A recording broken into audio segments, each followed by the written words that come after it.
Muito obrigado, Fábio. Acho que é um prazer estar com vocês hoje. Eu sou Ricardo Figueiredo, sou professor de pneumologia aqui da UFS.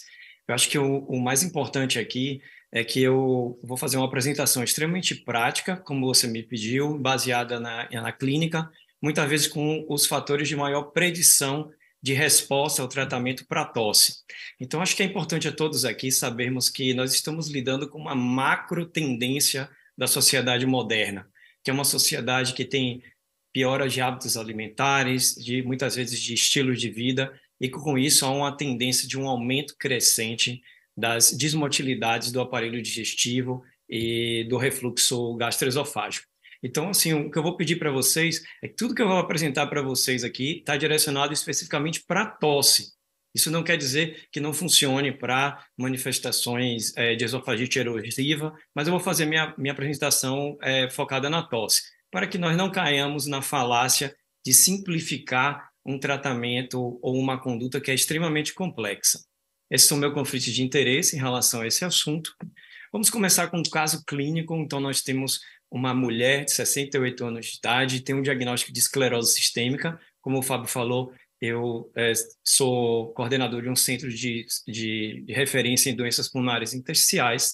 Então, essa paciente tinha uma história de uma tosse não produtiva e dispneia há 6 meses, mas não tinha nenhum sintoma gastrointestinal, ela negava dispepsia, disfagia, e também era uma ex-tabagista há 30 anos, maço, abstêmia há 20 anos, com antecedente de rinite alérgica, hipertensão, transtorno de ansiedade e refluxo. De inquérito medicamentoso, eu acho que é muito importante também, com relação à pneumologia, focar nas interações negativas dos medicamentos em geral, com relação às doenças gastrointestinais ácido relacionadas e também com relação ao esfíncter esofágico inferior. Então, essa paciente, ela estava em uso de prednisona, micofenolato, nintedanib, nifedipino e de valsartana. Como vocês podem ver, ela tinha o exame físico, uma esclerodactilia, úlceras digitais, fenômeno de Raynaud bem evidente, estertores crepitantes em velcro, que tem uma correlação muito forte com os achados que vocês veem na tomografia, que é um achado basicamente de uma fibrose pulmonar do padrão de pneumopatia intersticial usual.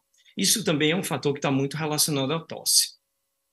Então, o que a gente precisa entender com relação à tosse com o pneumologista? Primeira mensagem que eu quero passar para vocês é que nós precisamos desenvolver empatia em relação ao paciente que tosse, que é uma das causas mais frequentes de consultas médicas não programadas, tem um impacto social negativo, ainda mais num país que nós temos um problema secular de alta incidência e prevalência de tuberculose. Então, entendo como existe um impacto social negativo, tossir dentro do ambiente familiar, tossir dentro do ambiente laborativo, dos transportes públicos, que a tosse está intimamente relacionada com redução da sua capacidade de concentração e da sua produtividade na atividade laborativa, além de prejuízo do sono e da qualidade de vida. É importante a gente começar a focar agora, principalmente em tosse, né? Porque quando nós falamos das afecções respiratórias relacionadas ao refluxo, nós podemos ter, em especial, a tosse crônica, mas também a erosão da arcada dental, a tonsilite, a faringite e a laringite, como Paulo Perazzo falou muito bem, do refluxo faringolaríngeo. Podemos ter descompensação de asma e também dor torácica, né? Aquela sensação de opressão torácica. Quando nós falamos de erosão dental, opressão torácica, essas entidades costumam responder muito bem à terapia ácida. Mas quando nós falamos também sobre tosse crônica, principalmente asma, isso não é tão bem estabelecido. Por que isso acontece? Porque nós temos uma íntima inter-relação em vias aferentes, entendeu? Que modulam o nosso centro da tosse, como vocês podem ver aqui. Na verdade, tosse crônica é algo muito complexo. Como nós podemos ver, nós temos receptores de tosse aqui na transição esôfago-gástrica, na região justa diafragmática, nós temos também nessa região traqueal, bronca, na laringe nós temos um receptor de tosse muito forte e existe através do vaso estímulos aferentes ao centro da tosse que induzem esse paciente, na verdade, a tossir. E, além disso, nós temos também uma neuromodulação, entendeu, do córtex cerebral, onde é possível, de maneira voluntária, que esse indivíduo iniba a tosse. Então, assim, a segunda mensagem é que a tosse refratária é uma combinação complexa entre hipersensibilidade por lesões recorrentes nesses receptores, estímulos recorrentes, e associada a uma neurodisfunção. A terceira mensagem, que eu acho pivotal, é que essa etiologia é multifatorial. Então, não caiam na falácia de só porque vocês identificaram, por exemplo, refluxo faringolaríngeo ou doença do refluxo gastroesofágico com erosiva, esse paciente tem tosse, que vocês tratarão essa tosse e o paciente vai melhorar completamente. O que é que a gente precisa nesse momento? O professor Palombini, há mais de 20 anos, já demonstrou que a maioria dos pacientes que tossem por mais do que 8 semanas, que é a definição de tosse crônica, eles têm uma etiologia multifatorial. 2/3 desses pacientes, eles têm pelo menos 2 causas de tosse associadas. E em torno de 35% desses pacientes, 16%, tem até três fatores associados. E isso, assim, epidemiologicamente, o que é mais importante é a junção de tosse variante asma, do gotejamento nasal posterior e do refluxo gastroesofágico. Então, acho que é importante a gente entender essa multifatorialidade da causal dos sintomas, também, ainda mais num país com alta prevalência de tuberculose, afastar as causas infecciosas. Eu trouxe também alguns dados que são dados desse ano, que foram publicados no maior jornal de maior impacto na pneumologia, mostrando que cada vez mais existem evidências de relações complexas, interrelações complexas entre doenças atópicas, como a dermatite atópica e a asma, e o refluxo gastroesofágico, mostrando que realmente a asma está associada, entendeu, a um aumento da incidência de refluxo associado. Isso com relação a fatores genéticos, nós temos a mesma relação também com dermatite atópica. E também nós sabemos que, na verdade, desordens disfuncionais gastroesofágicas aumentam a sensibilidade à tosse de pacientes com asma grave. Então, nós vemos, assim, dados bastante importantes mostrando que existem aspectos genéticos, talvez exista um imbricamento dos fatores causais interrelacionados nessas duas síndromes tão importantes. Queria passar também para a discussão multidisciplinar, então, passado nesse caso clínico, vamos pensando sobre isso. Como investigar a doença do refluxo gastroesofágico num paciente com tosse crônica, sem queixa de dispepsia, mas com alto risco de motilidade esofágica? Vocês viram que aquela paciente é uma paciente com esclerose sistêmica, tinha dilatação de esôfago na tomografia de tórax, então esse é um paciente extremamente desafiante quando vocês têm várias causas de tosse. E também, realmente, nós precisamos discutir o impacto de interações negativas medicamentosas com tosse, tanto realmente IECA e beta-bloqueadores em relação à tosse, mas também interações negativas de medicações como corticosteroide e os bloqueadores de canal de cálcio em relação ao aumento da prevalência de sintomas de doença do refluxo gastroesofágico, seja por um relaxamento do esfíncter esofágico inferior, seja por um aumento da secreção gástrica. E também o papel das infecções, como o H. pylori se comporta nesse momento, micobactérias e pneumonia atípica como micoplasma. Agora eu vou focar nos preditores de resposta terapêutica. Então, quais são os nossos objetivos? Controlar sintomas, normalizar o pH e minimizar a regurgitação. Mas isso, como eu falei, é mais complexo do que parece, porque o tratamento empírico com IBP, especificamente para tosse crônica, na ausência de sintomas dispépticos e de pirose, demonstra resultados muito pobres. Mas todos nós utilizamos isso na prática clínica. Então, o desafio é identificar que subgrupos de pacientes podem se beneficiar mais da terapia antiácida. Então, um dos subgrupos que nós já falamos muito aqui são os pacientes com laringoscopia, com achados de alta especificidade para refluxo, não é qualquer laringoscopia alterada, especialmente na presença de rouquidão.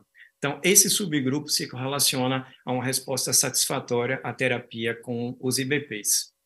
Outro ponto importante é que, apesar de uma pH-metria positiva não se relacionar à resposta terapêutica à tosse, em termos de terapia supressão ácida, se você tem uma impedância manometria negativa, você tem um alto valor preditivo negativo que esse paciente possivelmente não responderá muito bem à terapia de supressão ácida.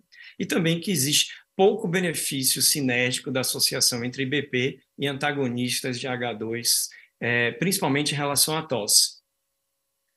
Aqui, na verdade, o objetivo não é fazer uma revisão de literatura, mas simplesmente uma prova de conceito. Quem são, quando fazer e como fazer essa resposta à terapia ácida. Vocês vejam assim que quando nós fazemos um estudo com placebo, esse estudo foi com pantoprazol na dose de 40 miligramas 2 vezes ao dia, nós vemos que em termos de qualidade de vida, aqui à esquerda, a resposta começa a ser um pouco melhor a partir de 8 semanas. Então, a primeira mensagem é, se você optar por terapia antiácida, estenda isso por 8 a 12 semanas.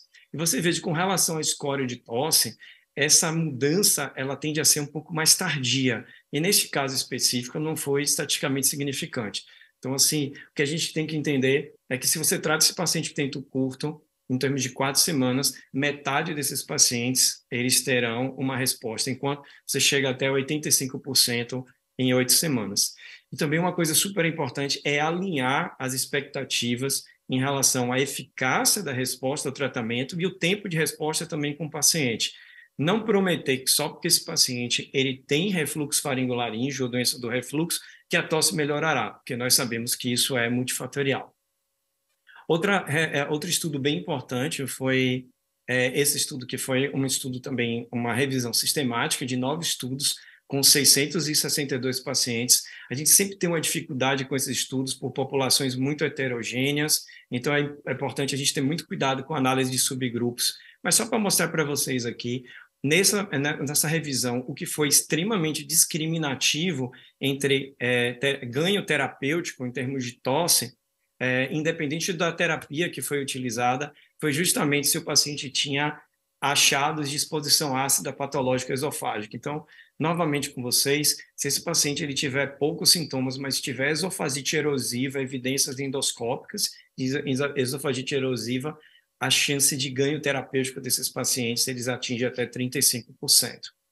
E fechando esse assunto, nós temos, apesar de uma revisão da Cochrane ter dado recente, demonstrado dados insuficientes para embasar essa conduta de maneira sistemática nos pacientes com tosse crônica, eu acho que isso a gente tem que entender que às vezes isso envolveu, na verdade, diferentes desenhos de estudo, fármacos muito diferentes e doses diferentes. Mas o que parece nessa prova de conceito é que não existe grande benefício em relação às grandes outras classes de IBP. O que é importante é a supressão ácida e a escolha do paciente com a melhor resposta.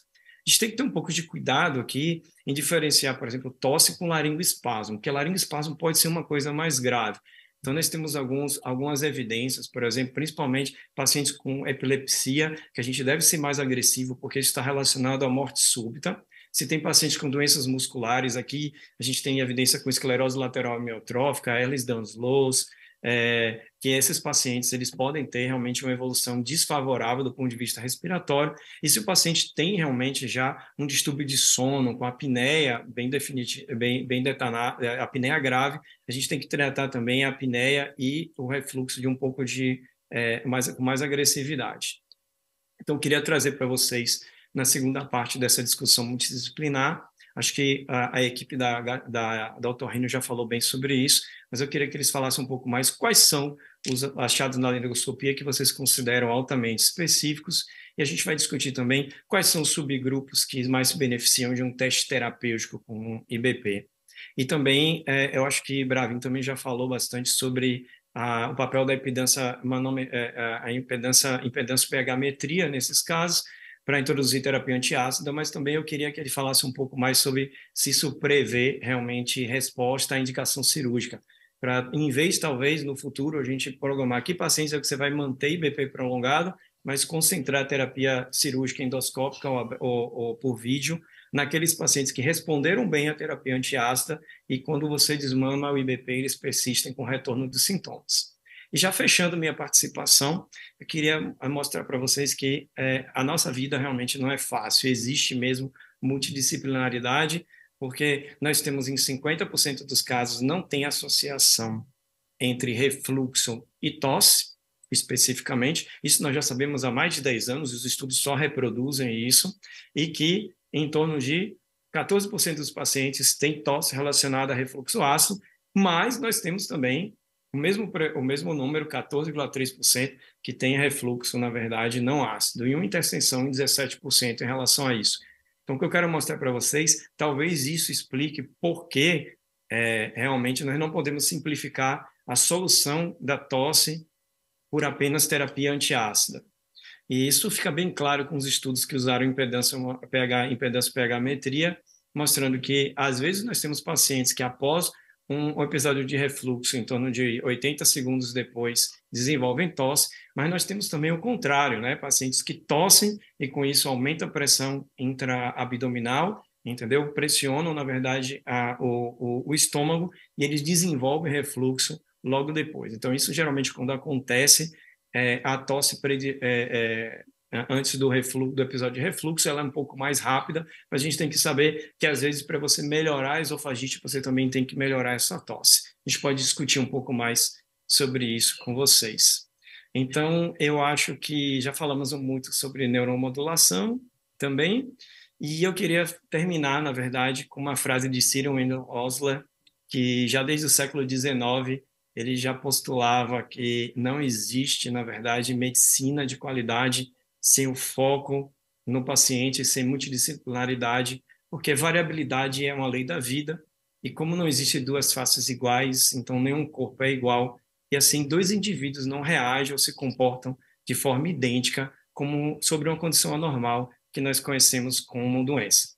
Então, como mensagem final, eu gostaria de dizer, vamos focar nosso tratamento no doente e não na doença, que certamente nós atingiremos resultados mais promissores. Muito obrigado.